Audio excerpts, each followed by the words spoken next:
네, 빛날인 시간입니다. 오늘은 38년의 교직 생활을 마감하고 우리나라의 아름다운 풍광을 책으로 낸 그런 소중한 책을 내신 선생님을 모시고 이야기를 나눠보도록 하겠습니다. 스튜디오에 장권호 선생님 나와 계십니다. 안녕하세요. 네, 안녕하세요. 네, 저희가 그 방송 전에 이제 선생님께서 선물을 주신 게 풍경이 전해준 온기.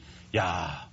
제목마저 따뜻함이 느껴지고 또 자연의 냄새가 나는 듯한 이런 책인데요.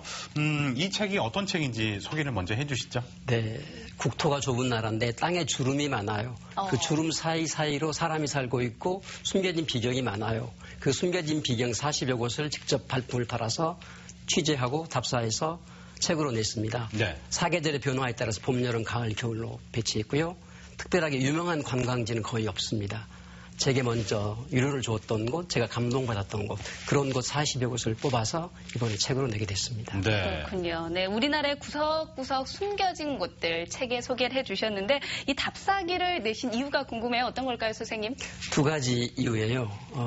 저는 정년은 미리 얘기해 할 수 있잖아요. 네. 제 인생의 로드맵을 이렇게 오래전부터 준비했습니다. 네. 뒷모습이 아름다운 교사.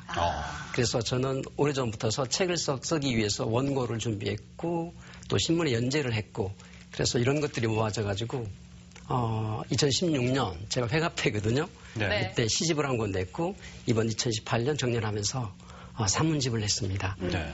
그래서 저에 대한 약속을 지킨 셈이죠. 그렇죠. 예. 네.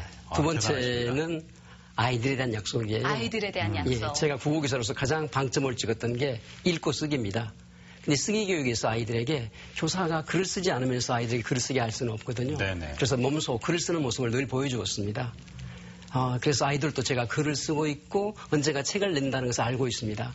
그래서 이번에 8월 31일 날 정년 퇴임할 때 저를 보내는 아이들이 저도 선생님처럼 살고 싶어요.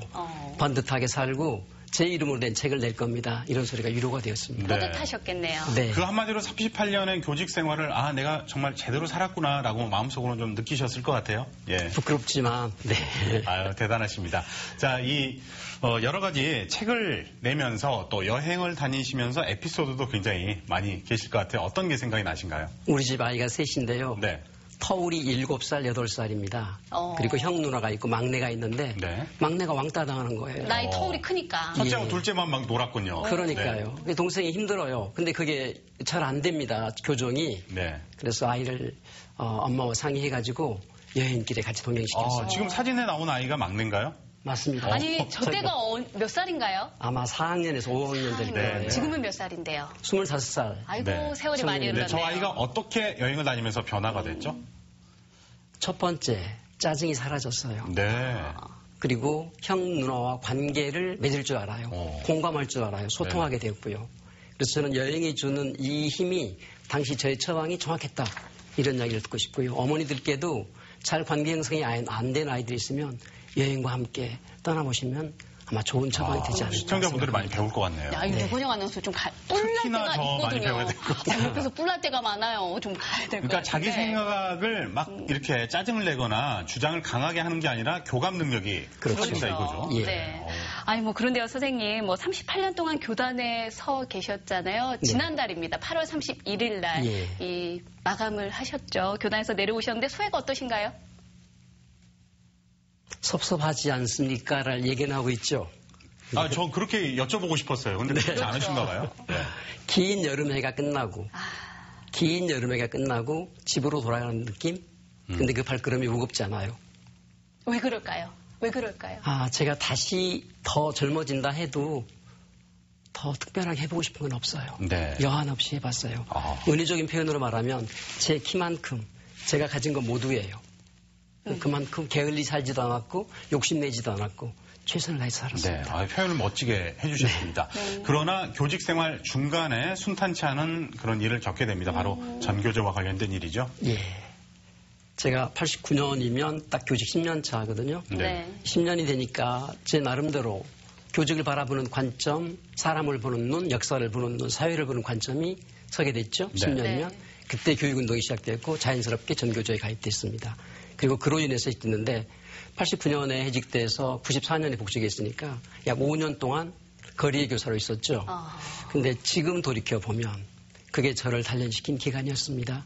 제가 8월 31일 마지막 금요일 3학년 4개반 수업을 끝까지 완주했어요. 네. 아이들한테 소외당하지 않고 지치지 않고 이 끝까지 완주할 수 있던 힘은 그때 길러진 힘, 아이들에 대한 눈높이가 달라졌고요. 세상을 보는 눈이 달라졌고 그 내공으로 왔기 때문에 지금 그 순간이 온다 하더라도 후회는 없습니다. 네, 똑같은 선택을 하시겠다. 예. 네. 선생님 지금 5년 이 거리의 교사라는 이야기를 하셨잖아요. 그 기간은 어땠나요?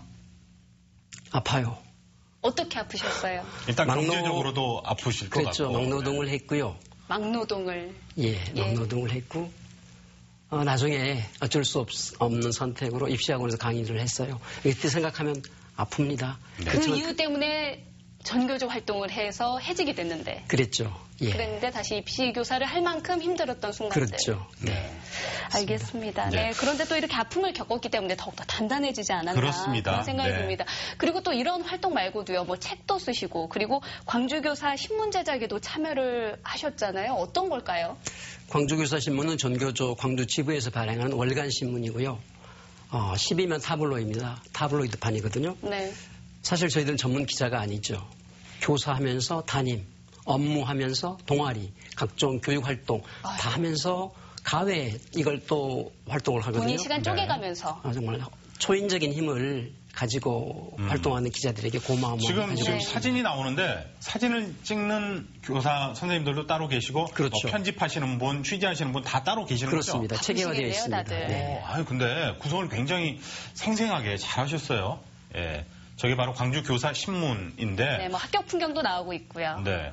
좀 진즉 널리 알려졌으면 더 많은 선생님들 또 시청자분들 학생들이 좀 더 많이 보지 배우고 않을까. 그럼요. 알지 않았을까 그런 감사합니다. 안타까움이 드네요. 예. 자 이제 또 책 이야기를 해보도록 하겠습니다. 이 가을이 독서의 계절인데 이렇게 소중한 책까지 내시고 늘 아이들과 함께 38년간을 지내신 선생님께서 과연 어떤 책을 추천해주고 싶으실까 이게 궁금하거든요. 궁금해요, 어떻습니까? 정말로. 박지원 선생의 열하일기를 추천하고 싶습니다. 네. 조선시대 정조 때 그랬죠. 이야기 맞죠? 예. 박지원 선생께서 청나라 황제의 그 칠순잔치에 동행하게 됐는데요. 예. 그때 나이가 40대 중반입니다. 그 40대 중반에 쓴 열하일기를 보면서 제가 이 책을 쓴 나이가 처음 쓴 나이가 40대 중반이었거든요. 근데 그때 느낌은 절벽 앞에 선 느낌, 거인 앞에 선 느낌. 왜 그런 느낌을 가지셨어요? 읽어보시면 알아요. 스스로 초라해진다. 너무나 네. 위대한 책이다 이런 생각이 드신 예, 거군요. 세상을 보는 눈, 어떻게 살 것인가, 내가 어떻게 죽을 것인가 이런 것을 생각하게 된 책이었습니다. 그렇군요. 뭐 괴테 이탈리아 기행, 마르코 폴로의 동방견문록 네. 또는 그 해초 스님의 왕후천축국전 네.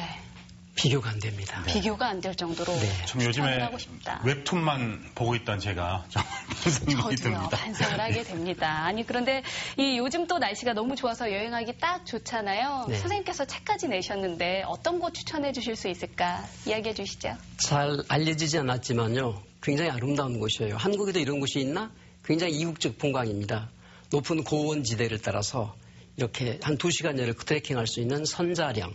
위치는 강원도 대관령 부근이거든요. 네. 그래서 그 2시간 동안 천천히 여름꽃과 봄꽃, 가을꽃이 교차하는 능선길을 따라서 걸을 수 있습니다. 좌측으로는 동해바다가 보이고요. 그렇죠. 서쪽으로는 개방산, 오대산 그게 쫙 펼쳐지거든요. 시야가 너무 좋고요. 네, 지금 사진으로 나오고 있네요. 네. 예. 저게 대관령 옛길이거든요. 월정사 전나무 숲길입니다. 네네. 추천하고 싶습니다. 그렇군요. 네. 예. 자, 이 장고른 선생님이 38년간 여행을 다니면서 숨겨진 우리나라 곳곳의 명소를 소개해 준 책, 풍경이 전해준 온기. 제가 쭉 읽어봤는데, 뭐 사진도 많이 담겨 있는데, 시청자 여러분에게 좀 실감나게 추천을 하고 말씀을 드리자면, 나의 문화유산 답사기 이 책과 좀 비슷하거든요. 그렇네요. 이 책만의 자랑을 좀 더 해주시죠. 네.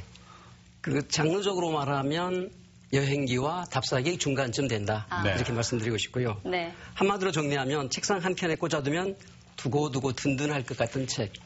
위로가 필요할 때, 어디론가 훌쩍 떠나고 싶을 때, 다정한 문장이 필요할 때 펼쳐보면 좋은 책이다. 이렇게 말씀드리고 또 싶습니다. 계절에 맞게 또 구성이 되어 있기 때문에 그 네. 계절의 또 느낌과 같이 살려서 보고 또 가면 좋을 것 같습니다. 네, 정말 말씀하신 대로 책장에 꽂아놓고 두고두고 저희가 도움이 되는 책, 저희가 소중한 만남 오늘 오랫동안 간직하도록 하겠습니다. 오늘 나와주셔서 고맙습니다. 감사합니다. 감사합니다.